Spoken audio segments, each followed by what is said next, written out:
এই আয়াতের আরেকটা লক্ষণীয় বিষয় হলো আল্লাহ তাআলা এখানে ফি সুদুরহিম মারাদুন বলেননি, তিনি বলছেন ফি কুলুবিহিম মারাদুন। সুদূর এবং কুলুব অনেক বড় পার্থক্য রয়েছে। আমরা সবাই কম বেশি সূরা নাস জানি, আল্লাযী ইউওয়াসউইসু ফি সুদুরিন নাস। আমরা কিন্তু সেখানে কুলুবিন নাস বলি না। যদি কুলুবিন নাস বলা হতো তাহলে সূরা নাসের এই আয়াতের অর্থ হতো সে যে মানুষের হৃদয়ের মধ্যে কুমন্ত্রণা দেয়, কিন্তু সুদুরিন নাস বলার কারণে এইখানে অর্থ হয়ে যাচ্ছে যে মানুষের বুকের মধ্যে কুমন্ত্রণা দেয়। এখন আমরা যদি খেয়াল করি তাহলে দেখব যে হার্ট এবং বুক এই দুইয়ের মধ্যে পার্থক্য আছে। বুক হচ্ছে একটা সুরক্ষিত জায়গা, আর হার্ট হচ্ছে সেই সুরক্ষিত জায়গার মধ্যে রাখা একটা মূল্যবান বস্তু। আপনার হৃদয়ের মধ্যে প্রবেশের ক্ষমতা তার নেই। নিজের ক্ষমতা বলে সে আপনার বুকের ভিতরে প্রবেশ করতে পারে। পরিষ্কারভাবে বোঝার জন্য আপনার হৃদয়কে তুলনা করুন আপনার ঘরের সাথে। শয়তান আপনার সেই সীমানা প্রাচীরের ভিতরে প্রবেশ করতে পারে, কিন্তু যেই পর্যন্ত না আপনি তাকে ঘরের দরজা খুলে ভিতরে আসতে দিচ্ছেন ততক্ষণ সে আপনার ঘরের ভিতর ঢুকতে পারবে না। অর্থাৎ আপনার হৃদয়ের বাইরে শয়তান বসে আছে এবং আপনার হৃদয়ের বন্ধ দরজায় সে অবিরাম করাঘাত করে যাচ্ছে। সে অনবরত বলে যাচ্ছে, হেই দরজা খোলো, ওখানে দারুণ কিছু একটা আছে। তো আমাদেরকে শয়তানের এই কুমন্ত্রণা অনুভব করে সাবধানে থাকতে হবে, যেন সে কোনোভাবেই ভিতরে আসতে না পারে। শয়তান কিন্তু খুবই নিকটে, আপনার হৃদয়ের বাইরেই দাঁড়িয়ে আছে, আপনাকে অবিরামভাবে দরজা খোলার জন্য প্ররোচিত করে যাচ্ছে। কেউ যখন দরজার বাইরে থেকে দরজা খোলার জন্য অনুরোধ করে, পরিচিত কেউ হলে অথবা অপরিচিত কেউ যদি সন্তোষজনকভাবে নিজেকে উপস্থাপন করতে পারে তাহলে আমরা দরজা খুলে দেই, অন্যথায় ওই ব্যক্তিকে চলে যেতে বলি। একইভাবে শয়তানের ধোঁকাবাজিতে পড়ে আমরা যদি দরজা খুলে দেই তাহলে কি হবে? শয়তান ভিতরে ঢুকে পড়বে, আর যখনই বাইরের কেউ আপনার মনের ঘরের ভিতরে ঢুকে পড়বে তখনই সে তার নিজের মতো করে আপনার ঘর সাজাতে শুরু করবে। আপনার কাছে কোনটা ভালো বা কোনটা খারাপ তার একটা নির্দিষ্ট ছক ছিল, কিন্তু যেই আপনার মনের ঘরে আপনি খারাপ কাউকে থাকতে দিবেন, কিছুদিন পরে সে আপনি দেখবেন যে সব উল্টাপাল্টা হয়ে গেছে। রান্নাঘর হয়ে গেছে বেডরুম, টয়লেট হয়ে গেছে গেস্ট রুম। আর আপনি যদি তখন জিজ্ঞেস করেন কি হচ্ছে এসব, তখন সে উত্তর দেবে আমার কাছে এরকমই ভালো লেগেছে। এখানে এইসব কথা বলার উদ্দেশ্য কি? উদ্দেশ্য হচ্ছে এটা বোঝানো যে আপনি যদি শয়তানকে আপনার হৃদয়ের ঘরে ঢুকতে দেন তাহলে যা কিছু সুন্দর ছিল তা নষ্ট হয়ে যাবে, আর যেসব খারাপ জিনিস, নিষিদ্ধ জিনিস ছিল তা সুন্দরে পরিণত হবে। এই কারণেই আল্লাহ বলছেন ওয়াজাইয়ানা লাহুমুশ শাইতানু আমালাহুম। শয়তান তাদেরকে তাদের কাজসমূহকে লোভনীয় করে উপস্থাপন করে। তার মানে যেই পর্যন্ত আপনি শয়তানকে আপনার হৃদয়ে ঢুকতে না দিচ্ছেন, এখন আপনি যদি শয়তানকে আপনার হৃদয়ে ঢুকতে না দেন তাহলে আপনার হৃদয়ের মধ্যে কি রয়ে গেল? ঈমান। ওয়ালাকিন্নাল্লাহা হাব্বাবা ইলাইকুমুল ঈমানা ওয়া যায়্যানা লাহুম ফি কুলুবিকুম। তিনি তোমাদের অন্তরে ঈমানের মুহাব্বত সৃষ্টি করে দিয়েছেন। সেখানে আল্লাহ তাআলা বলছেন ফি কুলুবিহিম মারাদুন, অর্থাৎ তাদের হৃদয় রোগাক্রান্ত, যেটা বড় একটা সমস্যা। এখন এটা কিভাবে হলো?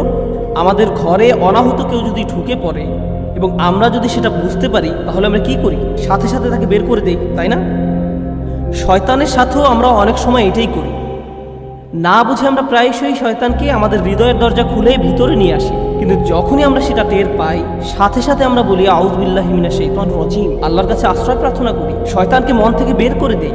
আর এটাই আমাদের করা উচিত। কিন্তু আমরা যদি শয়তানকে বের করে না দিয়ে তাকে থাকতে দেই তাহলে সে ধীরে ধীরে আমাদের মনের ঘরকে নিজের মতো সাজিয়ে গুছিয়ে নেবে। ফলশ্রুতিতে আমরা হয়ে পড়ে অসুস্থ, আমাদের অন্তর রোগাক্রান্ত হয়ে যায়।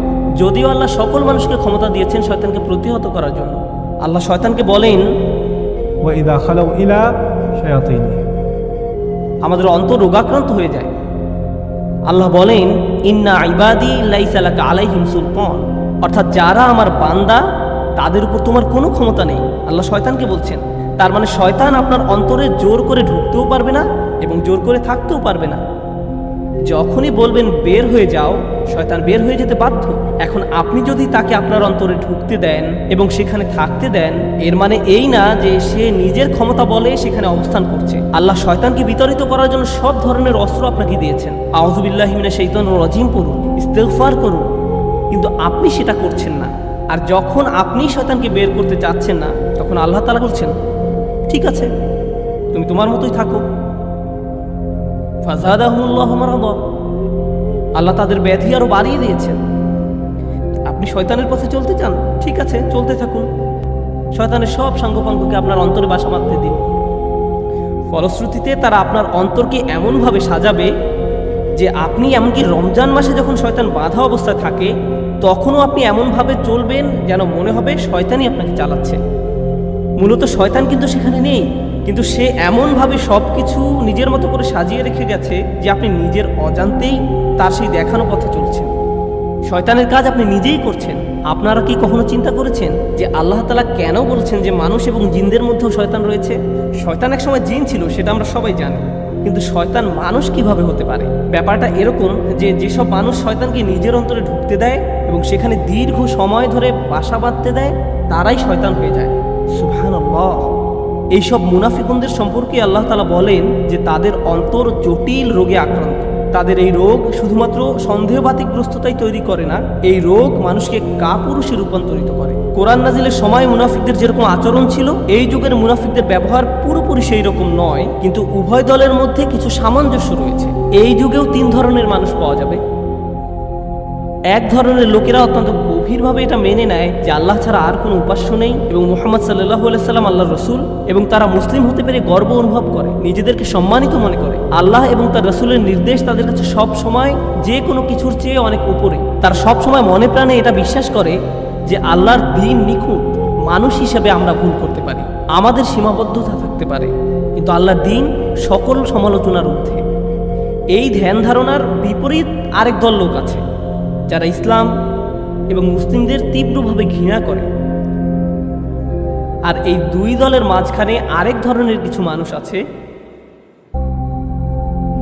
যারা মনে করে কোরআনের সব কিছু এত কঠোরভাবে মেনে চলার কি দরকার, কিছুটা সমঝোতা তো করাই যায়। হাজার হলেও এখন 2016 সাল, সময়ের সাথে কিছু কিছু ব্যাপারে একটু ছাড় তো দেয়াই যায়।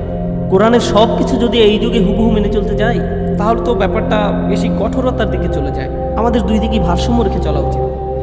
এই দলের মানুষেরা আর কিছুই নয়, এরা হচ্ছে মহানবী সাল্লাল্লাহু আলাইহি সাল্লামের আমলের সেই মুনাফিকদেরই আরেকটা রূপ।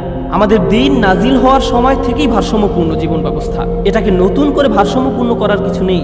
স্বয়ং আল্লাহ তাআলা এই দিনকে দুনিয়া এবং আখিরাতের সাথে সর্বোচ্চ উপায়ে সমতা বিধান করেই পাঠিয়েছেন। এখানে আপনার বা আমার এটা বলার কোনো সুযোগ নেই যে আমাদেরকে আসলে ইসলামের কিছু ব্যাপারে সমতা করা দরকার। নিজেদের ভিতরে ভয় এবং কাপুরুষতা থেকেই এই ধরনের ধারণা আমাদের মধ্যে জন্মলাভ করে। অন্যের সামনে নিজেকে হাস্যকর মনে হবে, অন্যেরা আমাকে নিয়ে কী ভাববে, সমাজে আমার অবস্থান কোথায় দাঁড়াবে, এইসব চিন্তাভাবনার কুপ্রভাব যে পড়ে আমাদের ইসলামের প্রতি বিশ্বাসের উপর। তাই আমরা যখন এইসব নিয়ে পড়ালেখা করব, তখন আমাদেরকে আমাদের নিজেদের নিয়েও চিন্তা করতে হবে, ভেবে দেখতে হবে যে আমি আসলে কোন দলের মধ্যে পড়ি, ইসলাম নিয়ে আমার চিন্তাভাবনা ঠিক পথে আছে তো।